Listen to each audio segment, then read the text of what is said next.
जय भीम। मैं हूं अशोक दास और आप देख रहे हैं दलित दस्तक। इलाहाबाद विश्वविद्यालय में एक प्रोफेसर हैं डॉक्टर विक्रम हरिजन, जो कि असिस्टेंट प्रोफेसर हैं इलाहाबाद यूनिवर्सिटी में।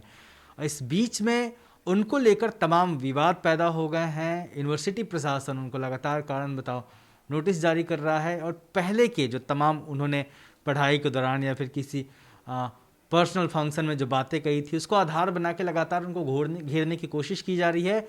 और विक्रम जी का आरोप है कि उनकी लिंचिंग हो सकती है और विश्वविद्यालय प्रशासन जो है उनको नौकरी से निकालने पे आमादा है। और इस बात को लेकर विक्रम जी जो हैं doctor Vikram national SC commission में आए थे, जहां उन्होंने अनुसूचित जाति आयोग में गुहार लगाई है इंसाफ की। और फिलहाल वो दलित दस्तक के दफ्तर में हमारे साथ हैं। विक्रम जी स्वागत है आपका। धन्यवाद आपका भी। क्या प्रकरण है आपका? और लगातार मैं देख रहा था लगातार तमाम अखबारों में आपके बारे में छपा है और तमाम इलाहाबाद में एजिटेशन हो रहा है। क्या मसला क्या है आपका? मसला ये है कि 2019 में एक न्यूज़ चैनल को मैंने ये बयान दिया था कि जाति के आधार पे नंबर दिए जाते हैं और इसमें बड़ी सत्यता है। मैं इस बयान पे आज भी कायम हूँ। अब 2 साल बाद यूनिवर्सिटी को अचानक याद आया कि विक्रम हरिजन ने ये बात कही है। क्यों कही है? यूनिवर्सिटी के अनुसार कि एससी कमीशन में किसी छात्र ने एक एप्लीकेशन मूव किया था कि आपके यहाँ पे कोई प्रोफेसर इस तरह की बात कही है, लिहाजा कमीशन ने उनको एक सौ को नोटिस जारी किया। मेरा सवाल यह है, अब कमीशन ने सौ को नोटिस जारी किया तो बाकायदा यूनिवर्सिटी और कमीशन के बीच का मुद्दा तय होना चाहिए। उन्होंने यूनिवर्सिटी ने कमीशन का जवाब देने के बजाय मुझसे ही पूछ लिया कि आपने कहा था आप बताइए, यदि आप साक्ष्य नहीं देंगे 3 दिन के अंदर तो आपको आपके खिलाफ विधिक कार्रवाई की जाएगी। मेरा सवाल है कि मैं क्यों साक्ष्य दूं? सवाल तो ये है कि कमीशन ने आपसे मांगा, आप साक्ष्य दीजिए। और अगर आप मुझसे साक्ष्य की बात कर रहे हैं तो ये तो जग जाहिर है कि आप ये जानिए कि जब अगर कास्ट ना होता तो कमीशन क्यों होता, कास्ट ना होता तो एसटी कमीशन क्यों होता, ओबीसी कमीशन क्यों होता? इसका मतलब कास्ट है। रही बात कैंपस में कास्ट की बात, तो आप जेएनयू से शुरू, अभी नफ़े कमेटी ने साफ साफ बताया कि इंटरव्यू के दौरान नंबर कम दिए जाते हैं जबकि रिटर्न में नंबर अच्छे होते। यूपीएससी में आपके सामने एग्जाम्पल है कि जो बच्चा टॉप कर रहा है उसका रिटर्न में नंबर बहुत अच्छा है लेकिन इंटरव्यू में नंबर कम है। तो ये बात तो टॉप क्लास के यूनिवर्सिटीज़ की बात है और इंस्टीट्यूशन में। तो इलाहाबाद तो टॉप क्लास यूनिवर्सिटी तो है नहीं, वहाँ पे इस तरह की बातें लगातार हो रही है। बच्चे बार बार आकर हमसे कहते थे कि सर जाति के आधार पे नंबर देते हैं, सर मेरा नंबर कम हो गया, सर मेरा नंबर ये कम हो गया। अब बच्चों का पीड़ा तो कभी मैं भी तो बच्चा रहा था, कभी मैं भी तो छात्र था, मैं वो पीड़ा को महसूस कर सकता था और मुझे महसूस हुआ। लिहाजा जब चैनल वाले ने हमसे पूछा कि किस प्रकार की जातिगत घटनाएं कैंपस या कैंपस के बाहर घटती है, तो मैंने एक महीन परत के रूप में बताया कि कई बार बच्चों के साथ जातिगत आधार पे नंबर दिए जाते। ये बात मैंने कही। सवाल ये है कि यूनिवर्सिटी को मेरे बाद, मैं प्रोफेसर हूँ, परमानेंट पोस्ट पे हूँ, तो इसका मतलब I am authority, some kind of my authority. So on the basis of authority, universities should recognize my questions, and therefore they should constitute a committee on the basis of my allegation. क्यों एक university का professor इस तरीके का statement दे रहा है, उसके बारे में बात करनी चाहिए यूनिवर्सिटी। बात करनी चाहिए। तो यूनिवर्सिटी बात करने के बजाय नोटिस दे रही है। यूनिवर्सिटी को बाकायदा पूरे भारत में कैंपस की घटनाएं घट रही हैं। थोरत कमेटी का रिपोर्ट उनके सामने है, वहाँ पे वो भी भारत सरकार की एजेंसी थी। भारत सरकार के एजेंसी के लोगों ने कमेटी बनाई और पाया कि 70-80% बच्चों के साथ भेदभाव होता है। तो अगर सर इस तरह की बातें हैं तो सरकार को उनसे करना चाहिए, कमेटी बनानी चाहिए। अगर नहीं बना पाए तो मैं भारत सरकार के साथ ये मैं अनुरोध कर रहा हूँ, रिक्वेस्ट कर रहा हूँ कि प्लीज़ आप भी एक थोरट कमेटी की तरह कमेटी बनाइए और उसमें देखिए कि किस प्रकार से कास्ट की घटनाएं घट रही हैं। ऐसा नहीं होता जी। तो डॉक्टर साहब ये बताइए कि आपको ये क्यों आशंका लग रही है कि आपके साथ लिंचिंग हो जाएगी इलाहाबाद यूनिवर्सिटी में, या फिर आपको नौकरी से निकालने की बात हो रही है कि यूनिवर्सिटी शायद आपने आशंका जताई है कि आमादा है कि आपको किसी बहाने से नौकरी पे निकाल दिया जाए। तो क्या सिर्फ ये एक घटना है या फिर और भी कुछ प्रकरण रहा है? क्योंकि कई बार आपका नाम चर्चा में रहा है इलाहाबाद यूनिवर्सिटी में, तो वजह क्या है? इसके कई घटनाएं हैं, एक घटना नहीं हो सकता।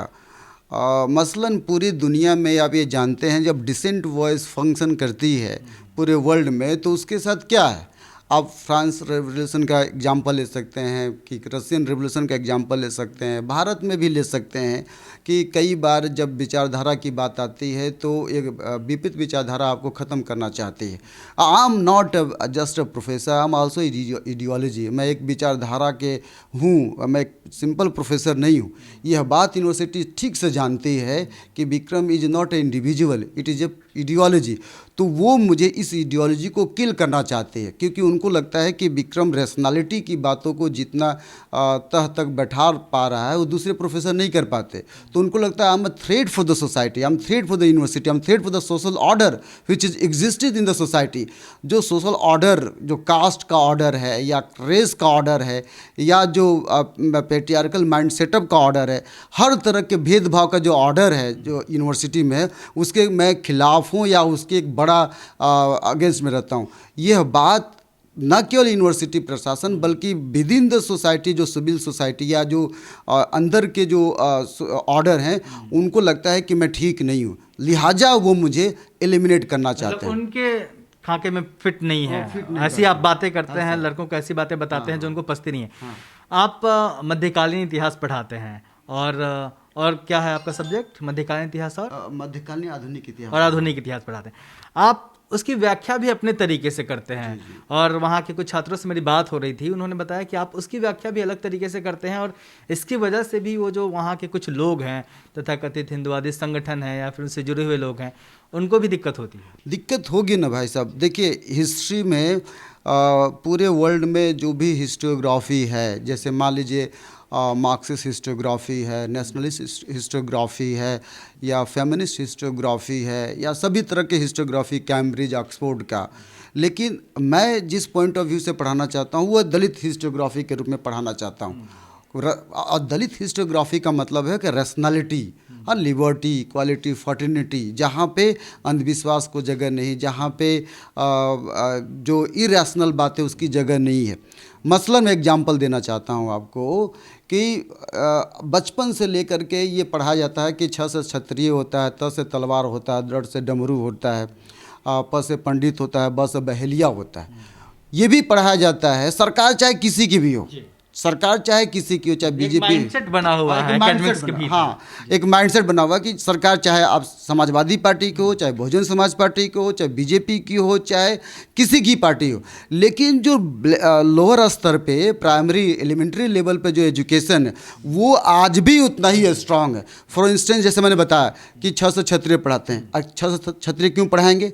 लेकिन पढ़ाएंगे। 10 से तलवार पढ़ाते हैं, तलवार कौन चलाएगा? 10 से डमरू। ये बातें स्कूल के नहीं, बच्चे की माँ भी पढ़ाती है क्लास में कि 6 से क्षत्रिय पढ़ा जाता है, बच्चों को रटा, यही पढ़ा होता है, यही पढ़ा होता है, कैरी करते हैं। हाँ। मतलब आप ऐसे नॉलेज को, ये जो नॉलेज है ना वो बड़े डेंजर नॉलेज हैं, इसको कैरी, और सरकार या यूँ कह के सिविल सोसाइटी जो ब्राह्मणिकल सोशल ऑर्डर को बना, जो दिखाई नहीं पड़ता, इन जनरल लगता है, उसको बनाए रखना चाहते हैं। मैं कई बार कहता हूँ कि राम स्कूल जाता है, सीता खाना पकाती है। यह बात हमारे स्कूल के दिनों में पढ़ाया जाता था, वो आज भी पढ़ा जाता है। अब मेरा सवाल है कि राम ही स्कूल क्यों जाएगा? क्यों अम्बेडकर स्कूल नहीं जा सकते? क्या और भी स्कूल नहीं जा सकते? अब्राहम स्कूल नहीं जा सकते? जा सकते हैं ना, लेकिन हमारे दिमाग में एम्बेडेड है कि अब राम ही स्कूल जाएगा। मैं कहता हूँ कि लोग बताते हैं कि सीता खाना पकाते। मतलब कहीं ना कहीं डॉक्टर साहब, जो एक बचपन से ही बच्चों के दिमाग में कुछ विशेष चीज़ों को स्थापित करने की कोशिश की जाती है ना, आप उसके खिलाफ हैं? बिल्कुल, ये जानबूझकर की जाती है ताकि आप मानसिक गुलाम रहें। हाँ, और ये मानसिक, जितने मानसिक गुलामी, तब जितना आप मानसिक गुलाम रहेंगे तब तक सोशल ऑर्डर बना रहेगा। और मैं इस सोशल ऑर्डर के खिलाफ हूँ। उनको ये पता है कि विक्रम सोशल ऑर्डर के खिलाफ है। अगर जिस दिन बच्चों को ये बात समझ में आ गई कि 6 से क्षत्रिय भी गलत है तो इसको रिवोल्ट करेंगे। बाबा साहब खुद ही कहते हैं कि अगर गुलाम को गुलामी के एहसास करा दो तो रिवोल्ट कर देगा। तो इसी थ्योरी को लेकर चलता हूँ। आप जरा सोचिए, मैं कहता हूँ कि आप इसके आगे आप देखिए, मैं उन बातों को कहता हूँ, जैसे for instance example, Kabirdas ji का देहांत होता है और ये बचपन से हम पढ़ते आ रहे हैं, और ये कहा जाता है कबीरदास जी के मरने के बाद शरीर फूल बन जाता है और हिंदू मुसलमान बांट ले। अब अगर आप going by the standard of science, how can a body turn into flower, कैसे एक बॉडी फ्लावर बन सकता है। लेकिन ये बात मेरे दिमाग में एमए तक ही नहीं, पीएचडी करने के बाद तक ये दिमाग में हमारे रही। आप जरा सोचिए, मेरे जैसा आदमी जो से बंगाल से पढ़ाई किया, जिसने भद्र कल्चर की बात करते हैं, जिसने गोरखपुर में पढ़ाई किया, जिसने जेएनयू में पढ़ाई किया, जो शिमला एडवांस स्टडी का फेलो था, तब तक ये बात हमारे दिमाग में ठीक से नहीं आ रही थी। मेरे जैसा आदमी जो इतना पढ़ने के बाद जब दिमाग में नहीं आती, तो हम गोरखपुर के बच्चों से क्या उम्मीद करेंगे और इलाहाबाद के बच्चों से क्या उम्मीद करेंगे। अब चूंकि उनको लिए बातें नहीं लगती हैं, उस सोशल ऑर्डर की बातें नहीं लगती हैं, तो वो जो क्लास में तनाव बनता है, वो तनाव है कि मुझे समाप्त करना चाहते हैं। अब ये केवल इसी बात नहीं, मैं इस्लाम जो है उसके अंदर जो अंधविश्वास है उसको पढ़ाने की कोशिश करता हूँ, जो क्रिश्चियनिटी है उस जो अंधविश्वास उसको पढ़ाने की कोशिश करता हूँ, हर तरह के अंधविश्वास को पढ़ाने का कोशिश करता हूँ, और ये बताता हूँ कि कैसे राज्य, मैंने उस पर सवाल उठाते हाँ हैं। बिल्कुल, आप बताइए कि राज्य कैसे आदमी मूर्ख बना। मैं मसलन ब्राह्मण समाज के लोग या किसी समाज के लोग ये सोचते हैं मैं उनके अगेंस्ट हूँ। मैं एक उदाहरण देता हूँ, मोदी साहब ने ये बात में हाल ही में कही कि तीनमूर्ति भवन में सारे प्राइम मिनिस्टर्स के मूर्ति लगेगी, उनका बायोग्राफिकल स्केच होगा। मेरा सवाल ये है भारत, आपके चैनल के माध्यम पर भारत सरकार से, आपने ये क्यों कहा कि मूर्ति लगेगी और प्राइम मिनिस्टर्स का? क्या आम आदमी का इतिहास नहीं है? आप प्राइम मिनिस्टर होते आप ये बात कहते कि हर सेंट्रल यूनिवर्सिटी को मैं ऑर्डर देता हूं कि हर लड़का एमए और पीएचडी के लड़का अपना ऑटोबायोग्राफिकल स्केच लिखेगा और वो जमा होगा। जब ये आरोप लगता है कि भारत में इतिहास नहीं है, ओरल हिस्ट्री है, तो और लिखित हिस्ट्री बनाइए ना, आप बनाइए, कहिए कैसे नहीं लिखित हिस्ट्री बनेगी। तो आप जरा सोचिए, चाहे वो ब्राह्मण हो, चाहे क्षत्रिय हो, वैश्य हो, चाहे मुसलमान हो, हर बच्चे का हिस्ट्री है, सबके पास अपना हिस्ट्री है। अगर वो लिखित हिस्ट्री एक दिन जमा होगा यूनिवर्सिटी में, तो आने वाले 10, 20, 50 वर्षों में कितने लिखित हिस्ट्री हो जाएगी जो अंग्रेजों ने किया। यानी जो ओरिएंटलिस्ट इतिहासकारों ने, ओरिएंटलिस्ट इतिहासकारों का मतलब है कि वेस्ट के जितने भी हिस्टोरियन रहे उस जमाने में, उन्होंने जो ईस्ट के बारे में लिखा, माने भारत और एशियन कंट्री के बारे में, तो क्या लिखा उन्होंने?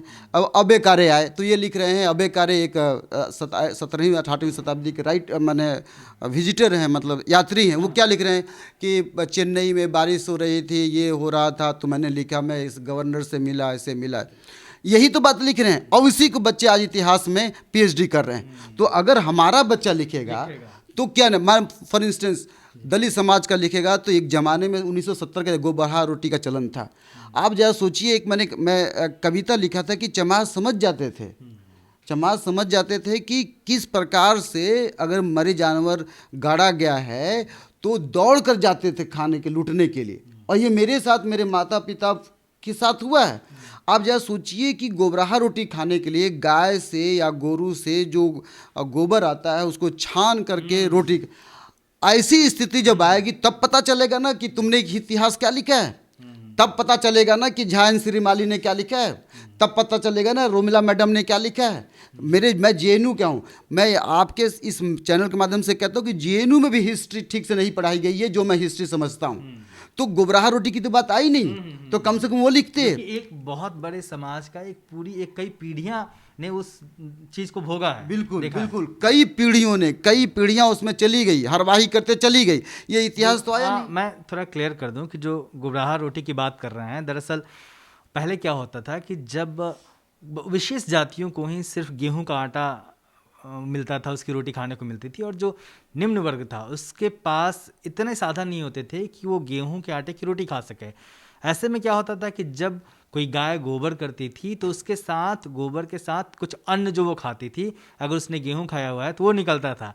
वहाँ से गेहूं छान के लोग रोटी पका के खाते थे, वही उनके लिए बहुत बड़ी बात होती थी जिसका जिक्र कर रहे हैं। उस दर्द से वहाँ से ये समाज पढ़ा है जिसकी हिस्ट्री की बात कर रहे हैं, है ना डॉक्टर साहब? गोबराहा रोटी की के लिए बात नहीं है ये, तो आप जानिए कि हमारे गोरखपुर में, मैं गोरखपुर का रहने वाला हूँ, बेलघाट का रहने वाला हूँ। हमारे जो पूर्वज बताते थे अभी हाल में कि मान लीजिए मरे जानवर गाड़ दिया गया, खाना नहीं है तो चील कौवे मंडराते थे। मंडराने से हमारे समाज के लोग ये समझ जाते थे कि कोई मरा जानवर है, वो दौड़ कर जाते थे और उस जानवर को निकालते थे खाने के लिए। पता नहीं लोग क्यों नहीं रोते, क्यों नहीं समझते। मैं तो जब सोचता हूँ तो हाँ, रोआ कांप जाता। और मैं खुद भी गुबराह रोटी खाया हूँ, मैं उस तरह के नहीं दृश्य देखा, लेकिन ये जानता हूँ कि एक ज़माने में मैं छोटा था तो जो सुअर बनता था वो बिन मसाले का बनता था। मैं सुअर को नमक डाल के बनाते थे, वो इस तरह की ज़िंदगी मैंने देखा है। अब बताइए हमारे साथ के छात्र जो JNU में हैं, जो जामिया में रहे, जो मेरे कलीग, जो आज मेरे कलीग हैं, they are not able to face this kind of problems. और फिर वो कहते हैं कि मेरिट की बात लाइए। अरे how can you bring the merit. फिर से आपके मसले पे आते हैं। तो अभी जो वो मुद्दा था जिसकी वजह से आपको यूनिवर्सिटी ने नोटिस दिया और तमाम चीज़ें, तो उसमें अभी वर्तमान स्थिति क्या है, यूनिवर्सिटी का पक्ष क्या है, और आपने कहाँ कहाँ गुहार लगाई है, वहाँ से आपको क्या आश्वासन मिला है, न्याय की उम्मीद है आपको? जी बिल्कुल, भारत सरकार से मैं न्याय की उम्मीद तो करता ही हूँ। मैं जब मुझे नोटिस मिली तो मैं अपने हर जो अपना मेरा अधिकार है कि अपने अधिकार के लिए मैं जहाँ जहाँ मैं गुहार लगा सकता हूँ वो है, वहाँ पे मैं गया। सबसे पहले मैं SC कमीशन गया, अनुसूचित जाति आयोग गया। आयोग से मुझे काफ़ी सहयोग मिला। मैडम अंजू बाला मैडम जो अनुसूचित जाति आयोग के सदस्य हैं, उन्होंने मुझसे कहा कि मैं चुनाव के बाद रिव्यू कराना चाहती हूँ। दूसरा उन्होंने ये कहा कि मैं एक नोटिस भेजती हूँ, जो भेज दिया यूनिवर्सिटी को, वो नोटिस जारी हो गई है। तीसरा उन्होंने कहा कि मैं आपके रक्षा के लिए डिस्ट्रिक्ट एडमिनिस्ट्रेशन को लेटर लिखूंगी। मुझे पता नहीं कभी लिखा है कि नहीं, मैं आज अनुसूचित जाति जाऊंगा तो मुझे पता चलेगा कि आगे आगे क्या हुआ। फिर मैंने ह्यूमन राइट, चूँकि मेरी लाइवलीहुड का सवाल है, नौकरी का सवाल है, तो मैंने जो नौकरी है वो लाइवलीहुड का सवाल है, इसलिए मैं human right commission, national human right commission को अप्रोच किया हूँ। मैंने लेटर भेज दिया है। मैं साथ ही अनुसूचित जाति आयोग के अध्यक्ष चेयरपर्सन विजय सांपला जी से मुलाकात किया। विजय सांपला सर ने मुझे आश्वासन दिया है कि आपके साथ मैं न्याय करूँगा। मैं शिक्षा मंत्रालय को भी ये पत्र लिख चुका हूँ और मेल कर दिया हूँ, और हो सकता है उस पर कोई प्रतिक्रिया है। तो मैं अपने तरीके से कोशिश कर रहा हूँ, मैं ये भी कोशिश कर रहा हूँ कि मैं इलाहाबाद यूनिवर्सिटी के चांसलर से मिल सकूँ और अपनी बात रख भेंट सकूँ। नहीं हुई है आपकी? समय मांगा आपने? समय मांगा है और समय मिलने की संभावना बन चुकी है। उन्होंने कहा था आने के लिए, तो मैं कुछ ही दिनों बाद मुंबई जाऊंगा, उनसे मुलाकात करूंगा और ये बात मुंबई रखूँ। में है वो? हाँ, मुंबई में है वो। और मैंने उनसे ये बात कहनी है कि मैं अपने रिलीफ के साथ साथ इस मुद्दे को कि मैं अपने रिलीफ के लिए जाना चाहता हूँ और ये कहना चाहता हूँ कि अगर ये सत्य है कि अगर मैं झूठ बोल रहा हूँ या यूनिवर्सिटी को ऐसा लगता है कि मैं झूठ बोल रहा हूँ, तो एक कमेटी बना लिया जाए। सर से मैं रिक्वेस्ट करूँगा कि 10 साल का आंकड़ा दिया जाए और 10 साल के आंकड़े में किस कास्ट के किस प्रोफेसर ने कापियाँ जांची हैं उसको निकलवाया जाए। मैं RTI भी करूँगा इस मामले में, और इंटरव्यू के विशेष रूप से इंटरव्यू के नंबर में देखे जाएँ कि रिटर्न में कितना डिफरेंस है, इंटरव्यू में कितना। मेरा मानना है कि 20 से 25% का डिफरेंस आता है।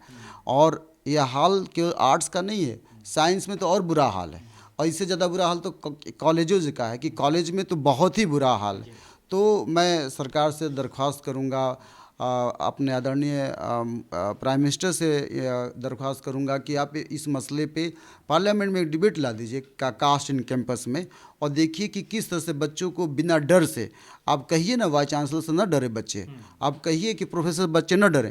बहुत से बच्चे डरे हुए हैं, बच्चे हमारे साथ बहुत खड़े हैं, लेकिन वो इतना डरे हुए हैं कि उनके कैरियर को लेकर, अपने जान को लेकर वो सामने नहीं आ रहे हैं, लेकिन वो मेरे साथ खड़े हैं।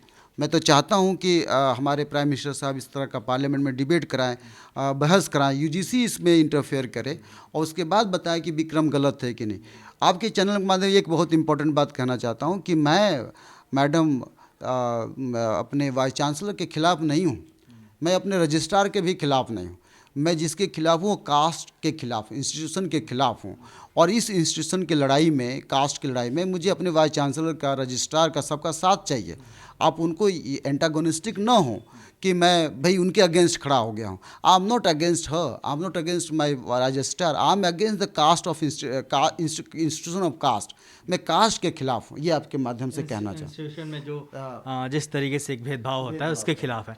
तो निश्चित तौर पे डॉक्टर विक्रम ने जो मुद्दे उठाए हैं उन मुद्दों को नकारा नहीं जा सकता, क्योंकि तमाम रिपोर्ट्स आई हैं जो कहते हैं कि जातिगत भेदभाव होता है। तमाम लोग इसी देश में, तमाम स्टूडेंट ने जातिगत भेदभाव की वजह से ही आत्महत्या तक की है, जिसका मामला काफ़ी सुर्खियों में रहा है। चाहे रोहित वेमुला का मामला हो, जिन्होंने सुसाइड नोट तक लिखा था और उन्होंने इसकी बात की थी, क्या उसको खारिज किया जा सकता है?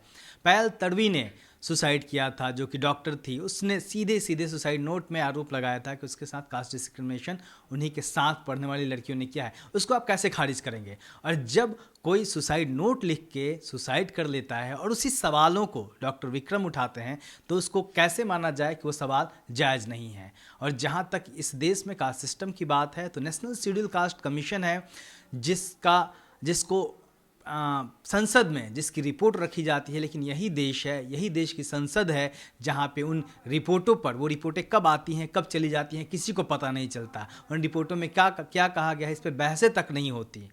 उस देश में अगर कोई एक प्रोफेसर कास्ट सिस्टम पे सवाल उठाता है, तो आखिर उससे इनकार कैसे किया जा सकता है? वो सवाल निश्चित तौर पे महत्वपूर्ण है। आप देखते रहिए दलित दस्तक। जय भीम।